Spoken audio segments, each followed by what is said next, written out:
Grand Rising, everyone, and welcome to Ingrid's Theory Above, So Below. And today I am going to talk about my spiritual journey. The reason why I can talk about my spiritual journey is because I mastered my spiritual journey. I am no longer in my spiritual journey. I am in my soul journey. I ended my spiritual journey October 2025. And from October all the way up until February, when Neptune entered Aries at 0 degree, I had moved from a karmic spiritual journey into a soul journey. So, before I get started and talk about me and my journey and help you, I want to say a disclaimer. My words are only intended for those who are in this spiritual game and want to be successful. It's not for those who don't care about their spiritual journey, don't care to be enlightened, don't care to go nowhere. If you think that this is for you, no, it's not. It's for those that want to be successful in their spiritual journey and be able to master their spiritual journey. And a lot of people don't master their spiritual journey because the end part, that threshold part, it can either kill you physically because it kills your body going through it, or you come out on the other side not too right. So, or I forgot the other one, you go back into your spiritual journey.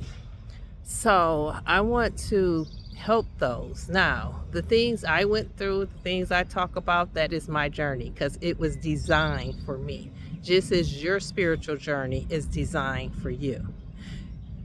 Your creator, your ancestors, your angels, your spirit team, and other families around you, your soul families around you, help and determine what's going to be in your spiritual journey. So, for me, I'm a life path 11. So my spiritual path was to be the healer. That's why I'm in front of this camera right now, because I'm a life path 11 and I come to heal the mass. Life path 11.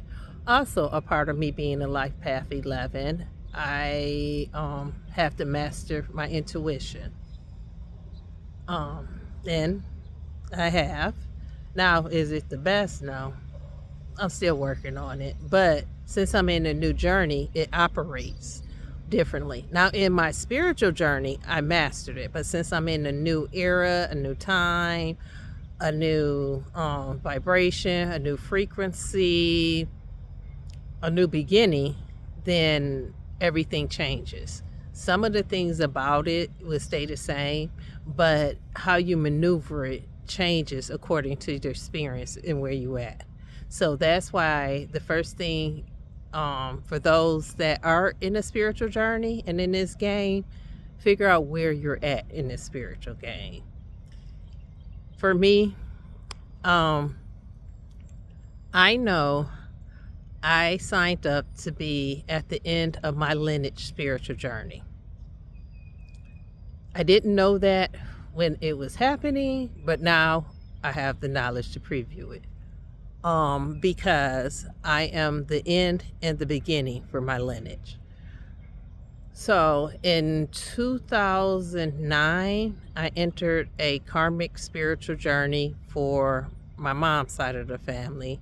In 2011, I entered a karmic spiritual journey for my dad's side of the family. So I was the last one coming to finish off the journey. I had ancestors before me come and do their part. And if they didn't, I had to pick up the slack to do their part. That's why I didn't really get activated until 2020. Like I told you before, my spirit was doing everything. I was like sadness, rolling, hitting the buttons, turning things blue. I was not physically participating in the spiritual journey. I started physically participating in 2020. So my spirit knew everything it needed to do before that point. With me being a Life Path 11, I signed up for the beginning part of my life to be chaotic, for me to get hurt, to cause trauma, because if I did not sign up for that, I couldn't be a healer. How can you heal someone when you didn't go through their path, when you wasn't hurt, when you never felt like sadness, when you never felt betrayed, when you never felt like you didn't have nothing? And there's times I didn't have nothing. It was a lot. So my journey in the beginning was me accumulating pain.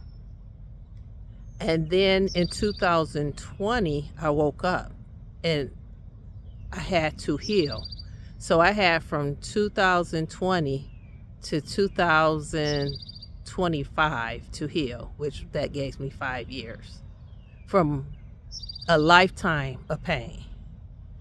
And so when I got activated in 2020, I got serious about it. I really did. I remember the spirit world coming to me, and I was having a dream about something totally different. And they put me in a room, and I was in the middle, and it was a lot of deities, spirits, ancestors. It was a lot of people there surrounding me. And they gave me a cattle lily, and they told me to fix the cattle lily. And at the time, I didn't know what was going on. I had no idea what was going on. And so I was spicy because I'm not a plant person. Everybody know me, I done killed some plants, and I feel bad about it now, but I have killed some plants. Like when my parents used to go out of town, they used to always give me the assignment to water the plants. And every time my mom came back, she was upset with me because I done killed one of her plants. So I'm not a plant person. So when they were telling me to fix the cattle lily, I had no idea. So I had 5 years to fix the cattle lily. I had little time to understand what did that message mean. It took me a while to realize that I was the cattle lily. They were telling me to fix me. And so even though I didn't realize it, I knew it was something within me. And I did start with me. So I started looking within me on the things that I needed to heal from. And at the time, I had to heal from issues that really wasn't caused by me, because I was in a karmic cycle. Those debts was paid way before me. So some of the debts that I went through in this karmic cycle was not me, caused by me. It's nothing I did. It was things that was from my ancestors from the past that came into that karmic. So since we're talking about karmic cycles, let's talk about Saturn. Saturn is the planet of karmic cycles. And it depends on what house your Saturn is in, will govern what kind of karmic you would get. My lineage in the past must have did some stuff, because man, I went through the ringer. I'm okay with talking about it and being here now, because I know it wasn't something that was caused by me. Once I learned that, I was able to move through the karmic cycle and heal, like really, really heal, because I was aware that I wasn't the reason why I was there. I was there because one of my ancestors did something, and I'm the person here to fix it. So I stayed focused on fixing it instead of being in those moments. So in 2020, the spirit world started really getting close to me and talking to me and guiding me through the healing process. It was a lot I had to heal from. I remember days where I felt like I wanted to give up, because it was a lot, because it was showing me stuff from my past that I was not so happy that I did, but know that I had to do them, and I understand why I did them, So it was like a healing process, but I healed things in me to help my lineage. And I went through things to help my lineage. I didn't have a way to have someone before me because my karmic cycle on my mom's side was to come back to spirituality. And when I decided to go from being a Christian in the church to spirituality, that was the first breadcrumb they gave me, was to come spiritual and listen. And I listened to my spirit, because remember, my spirit was guiding me anyway, because my physical was laying there like, my physical was actually laying there playing victim, while my spirit was still pushing through. Didn't even know what the word victim was. It was just like, here, your spirit team left this breadcrumb, we got to be here. Your spirit team left this breadcrumb, you need to do this, you know. So it was more that I was just obedient, and that obedient and that discipline came from my sun sign, Capricorn, because Capricorns are very disciplined, very, very disciplined. That's one of their superpowers. So my spirit was new. My spirit team knew when they created me, they wanted me to be Capricorn because of that discipline. That discipline was the one thing that made me follow instructions to receive my pain. And also it was the same discipline to use to heal me from my pain. So that's why you got to know your sign. So I'm a life path 11. I'm a sun Capricorn, a rising Aquarius, and a moon Cancer. My mom's life path number is a 7, and I am born on the 7th, which means I can tap into 7 energy. And that tapping into 7 energy comes from my mom being a life path 7. My granny was a life path 6, and my daughter's a life path 6. So my granny and my daughter is now having a relationship. My daughter not too happy about it, but it is what it is, because she just don't like that my granny talked to her in parables and interrupt her writing on Toothless every night. That's a nightmare for you. But anyway, so that's why you got to know certain things. Like when I learned my mom's life path number was 7, and I was picked to be born on the 7th. I was a C-section baby. Spirit didn't have nothing to do with me. They just had to make sure I was stayed alive, because I was born at 44 weeks. I stayed in the womb longer because my mom didn't want to have me during Christmas. So she told the doctors, I'll have the C-section the first Monday after the holidays. That happened to be the 7th, which matched my mom's life path number 7. So that's how I knew I was the chosen one right there. That information gave me the pattern of my lineage on my mom's side. On my dad's side, I'm still learning, and I feel like I'm gonna learn about them through my soul journey, which my soul journey and my spirit journey still have a lot to do with my lineage. So my spirit journey was karmic, because I was born during that karmic time. And my soul journey is the people my ancestors came across to help and picked up things through life. My soul journey is going to line me back to my spirit team, to my soul tribe. So that's the journey I am now, looking for and aligning with my soul tribe. I have like 4 of them already with me. I just got to find the other ones, and they'll come to me. It's nothing that I have to do. I just got to keep living, staying in the vibration, doing what I'm told, and I definitely will run into them, because I'm friendly anyway, because I talk to everybody. I probably already met them and don't even know, but that's okay. So I think that's a lot that I reviewed today, but I do want to talk about how this process is going to go. My intentions is to tell you a story put some information in it, then come back and tell you, educate you on those elements that I put in my story. Like telling you about, in my story today, about the planets, my life path, my ancestors. So this week, we're going to talk about cycles. Why is cycles important? How do you find out what cycle you're in? How do you know if you're in your spiritual experience or your soul experience? Where to find the information, your birth chart, your sun, moon, rising, why that's important, and how does it line up to the sky, the planets in the sky. So that's the cycles. We're also going to talk about lineage.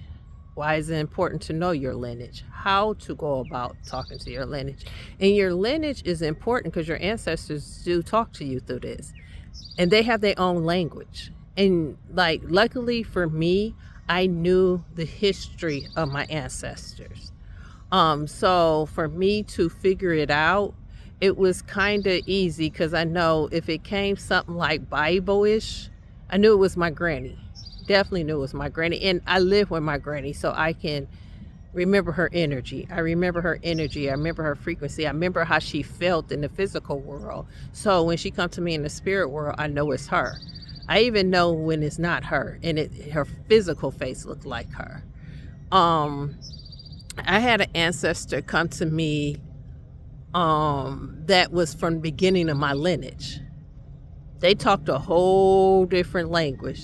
They talked about animals. So that's when I learned about spirit animals and figured out my spirit animals and how to use them and what was their strengths, what was their weakness, what did I need to do to use them to connect with them.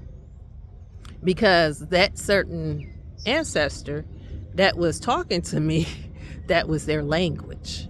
Their language was the language that they knew when they were here in the physical world. So they're going to communicate to you back to how they were in the physical world, because that's all they know. Like, my lineage gonna know it's me, because it's gonna be like, if Naya grandkids come to her and be like, oh, this crazy lady is in my dream, she keep cussing, she keeps saying certain things, Naya's gonna instantly know it's me, because that's what I'm gonna do. I'm gonna be trying to give them a message, but it's gonna come from my language, my experience, what I know. So when my granny comes to me, she comes to parables. That is her language. So you have to know your ancestors to understand their language. That's why it's important for you to have an intimate relationship with your lineage, because they're the ones that's going to guide you and help you be successful. The more you listen to them and have a relationship with them, the better the journey will be. It was one point I had to tell my spirit team, like, look, you want me to trust you, but you're not trusting me and what I want. This is what I want. And I stood 10 toes down on that one. Still to this day, I stand 10 toes down. Even in my last story I told you, when I decided to move to Georgia and go through this spiritual journey with them, I negotiated. I'm a negotiator. I'm a negotiator in the physical world and in the spiritual world. So when they were saying I have to do this, I was like, oh no, you got to give me something. So I know relationships is an exchange energy. So certain things you need to know. You need to know numerology to be successful. You need to know, because a lot of time your angels talk to you in numbers, and it might be like, stop, don't go, and they trying to tell you, but you sitting here looking like, oh, that's cute. I seen 1010 yesterday. So you got to understand numbers, the planets, your lineage, their language. You got to understand a lot of things to be successful, and it takes you to slow down. You even got to understand energy and how to flow. Like today, I knew it was today that I had to get up and do this. It wasn't that I was procrastinating. I'm learning to go with the flow of the energy.